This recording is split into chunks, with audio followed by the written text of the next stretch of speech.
So we get asked the question, what to look for in a car hauler trailer.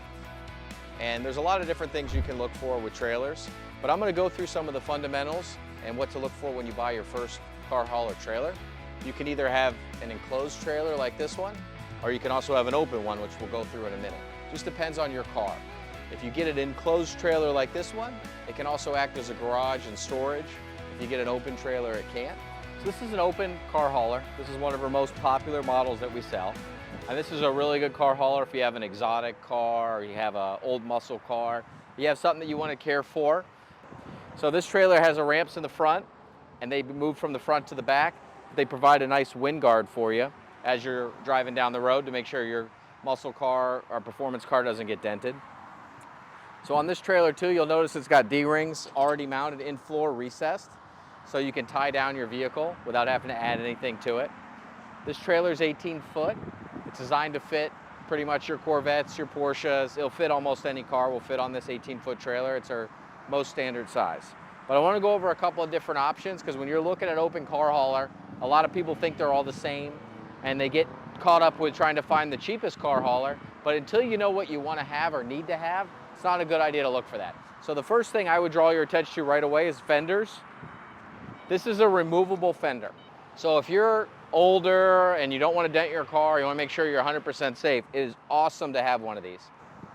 The second option are the torsion axles, and these have torsion axles, not spring. So if you're getting a trailer with torsion axles, it's going to be a lot gentler ride on your car. It's going to offer a little better suspension, but the main thing that they do is, in case you do have a failure with your hub, you won't have to worry about the spring dragging on the ground, and you can just keep driving. And the best thing that I recommend if you're going to go on a long trip is to make sure you have a torsion axle. So this is a standard wood deck car hauler. And the first thing you're going to notice is the height of it. It does not have the torsion axles. It sits a lot higher than the other trailer. The next thing you'll notice is the dovetail. The dovetail starts a lot more towards the back. So this is the dovetail back here on the trailer. It starts about 2 feet away. The other trailer has a more gradual slope, and it'll be much more easy to get higher performance cars on the trailer, and it's also a lower trailer. So the torsion axle does help to get the trailer down as well. This trailer weighs about 700 to 800 pounds more than the aluminum trailer. If you're going on long trips, the savings you'll have in fuel between this trailer and the other is something to consider when you're thinking about aluminum. The first thing I always think is good is to look at the length of the tongue on the trailer from here to here. On a good trailer, this should be 60 inches from the ball all the way back to here.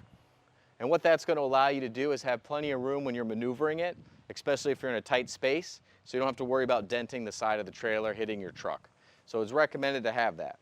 The other thing you want to look for is the quality of construction, the size of these beams. You know, there's different trailers out there and they have different size beams. Generally, on a standard car hauler, they should be between 2x6 and 2x8. This one has 2x6 beams in it. It has a triple tongue. This is a heavy-duty car hauler.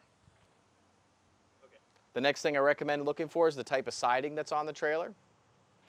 And the easiest way to tell the kind of siding that's on the trailer is to come and look at where the panels intersect, and you can reach and put your fingers in there. If you see this one, it's pretty thick.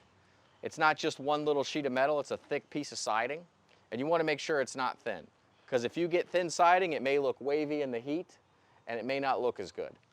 And when you get a car hauler, it's definitely recommended that you get a little thicker siding on the car hauler. Okay. The second thing to look for is going to be the axles. These are 6 lug, about 10,000 pounds in weight capacity.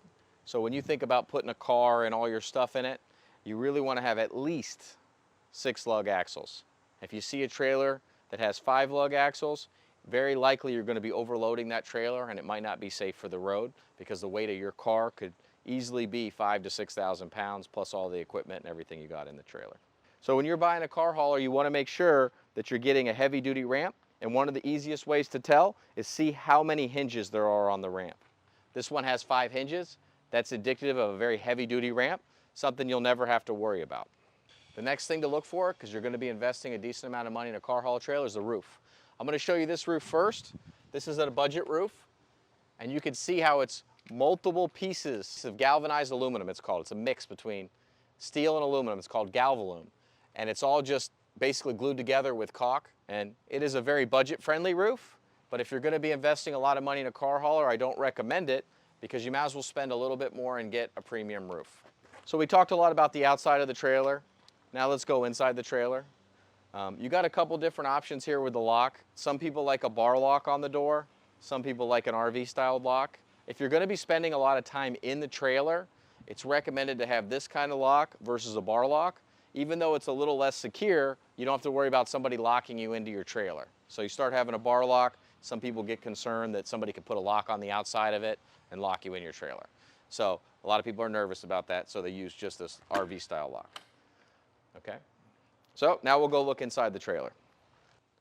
The standard height of a car hauler trailer is 6'6". Some manufacturers will go down to 6'3", so you want to check the height. This is 7 foot. We find that 7 foot is a good height for a car hauler trailer, so you have plenty of room, but it's not too bad when you're towing. The next thing to look for is D-rings. You will need some D-rings in the floor or some kind of tracking system to make sure your car can be secured. So this one has D-rings in it. This trailer also is equipped with an escape door, and what this allows is when you put the car in here, you got room to get in and out of the trailer where you don't have to cram up and move out. So it's a very convenient thing. If you buy a trailer without an escape door, you may want to add it later. So it's something you really want to think about when you're ordering the trailer. I highly recommend getting it. So that's that. The next thing to look for is insulation. These trailers all have insulation on the roof and in the walls. And that makes a big difference if you're going to be storing gasoline, if you're going to be having your car in the trailer when it's hot. You definitely don't want to let this trailer get too warm inside. Another thing that we always want to check for is a dovetail in the back. So when you look at this floor, it has a downward slope. And that's going to make it easier for the car to get into. There's a lot of other options you can get on a car hauler, such as air conditioning, generator box, lights, and cabinets that you can put on these trailers. This is a really good example of a very basic trailer for you. And this is a 20-foot trailer. So if most cars are going to fit in this trailer. They're about 16 feet, and that gives you a little bit of room to be comfortable in the trailer in the front and get in and out. If you really want to go to having cabinets or you want to go to having a generator box, 24 feet is probably the minimum to have without a generator box. And if you want to go to a generator box and air conditioning and cabinets, 28 foot is a pretty good size that we recommend for that.